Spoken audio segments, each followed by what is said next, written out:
বন্ধুরা, আজ আমরা এসেছি ইতিহাসের এক জীবন্ত অধ্যায়, কলকাতার আলিপুর জেল মিউজিয়ামে। 1906 সালে ব্রিটিশদের হাতে তৈরি এই জেল একসময় ছিল ভয়, সাহস আর বিপ্লবের কেন্দ্রবিন্দু। এখানে কারাবন্দী ছিলেন দেশবন্ধু চিত্তরঞ্জন দাস, নেতাজি সুভাষচন্দ্র বসু, যতীন্দ্রনাথ দাস, অনুগ্রহ নারায়ণ সিংহের মতো বহু মহান বিপ্লবী। তাদের ত্যাগ আর লড়াইয়ের স্মৃতিচিহ্ন লুকিয়ে আছে এই দেওয়ালে দেওয়ালে, এই লৌহ দরজার ওপারে। ইতিহাস বইয়ে পড়া 1930-এর আলিপুর বোমা মামলা মনে আছে? বাংলার বিপ্লবী আন্দোলনের অন্যতম চাঞ্চল্যকর ঘটনা। এই জেলেই বন্দী ছিলেন অরবিন্দ ঘোষ সহ আরও অনেকে। তৎকালীন ব্রিটিশ শাসন এদেরকে থামাতে পারেনি, বরং এখান থেকেই শুরু হয় নতুন লড়াইয়ের গল্প। আজকের আলিপুর জেল মিউজিয়াম সেই সংগ্রামের সাক্ষী। এখানে দেখতে পাবেন সেই সব সেল যেখানে বন্দী হয়ে কাটাতে হয়েছে মহান বিপ্লবীদের জীবন। ভাবুন তো, এককালে যেখানে ব্রিটিশরা আমাদের বিপ্লবীদের আটকাতে চেয়েছিল, আজ সেখানে আমরা মুক্তভাবে ঘুরে বেড়াচ্ছি, ছবি তুলছি, ইতিহাসের টুকরো টুকরো গল্প শুনছি।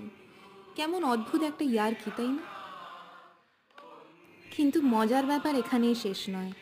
এখানে আছে প্রদর্শনী হল, যেখানে রাখা আছে ঐতিহাসিক দলিল, চিঠিপত্র, ব্যবহৃত বস্তু। সব কিছু যেন কথা বলে। তারা বলে, আমরা লড়েছি যাতে তোমরা মুক্ত থাকতে পারো। এই জায়গাটা শুধু ইট কাঠি তৈরি নয়, এটা হচ্ছে আত্মত্যাগের এক জীবন্ত নিদর্শন। এখানে আসলে বোঝা যায় স্বাধীনতা কতটা মূল্যবান। আজ সেই স্বাধীনতার ফলে ব্রিটিশদের তৈরি হাই সিকিউরিটি জোনকে আমরা করে ফেলেছি হাই সেলফি জোন।